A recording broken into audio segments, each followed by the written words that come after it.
Michael Bierut is one of the best-known designers in America. You probably interact with a design from Michael and his team every day, like the Verizon V checkmark or the logo types for Yahoo and Slack.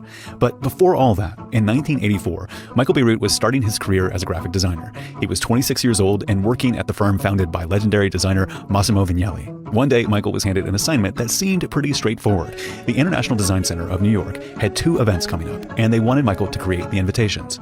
One was going to be an exhibition of what they thought of then, say, as avant-garde furniture. Dramatic-shaped chairs that could have, like, slender little feet that would terminate in bright-colored teal balls. You know, if you can picture that? I don't know. Then the other thing was a lecture by some scientists from NASA, from the space program, who were experts on designing interiors and things for people to use in outer space.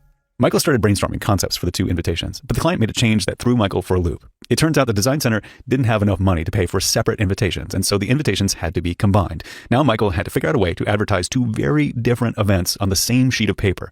This decision did not sit well with a young Michael Bierut. And I remember being like really, not just chagrined, but actually kind of angry about this. I thought it was like a real rug pull, each going to be directed to a different audience. They were so different in character that any attempt to merge them would basically rob each of them of whatever kind of attraction they might have for their constituency. I went on in these terms for a while. Michael Bierut had a big challenge on his hands, advertising a furniture show and a lecture about designing for outer space on the same invitation. He thought hard about it until inspiration struck. He would make the invitation reversible.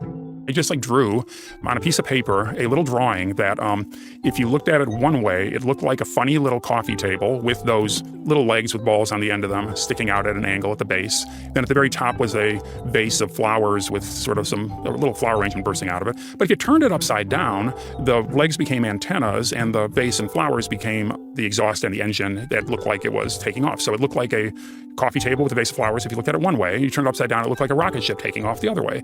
Michael wrote the event details for the furniture show at one end of the page and the details for the NASA show upside down at the bottom of the page. It was truly an elegant way to solve the problem. Even now, Michael Bierut still loves talking about this invitation because it was a breakthrough for him. It was the beginning of a long line of clever, innovative designs he's created over a 4-decade career. In 2025, Michael announced he was stepping away from his role as a partner at the design firm Pentagram, and now he's entering what he calls his semi-retirement. We've had Michael on the show before, back in 2017, to discuss logos, and on the occasion of his semi-retirement, we invited him back to talk about his career, his design philosophy, and some of the most interesting trends in graphic design.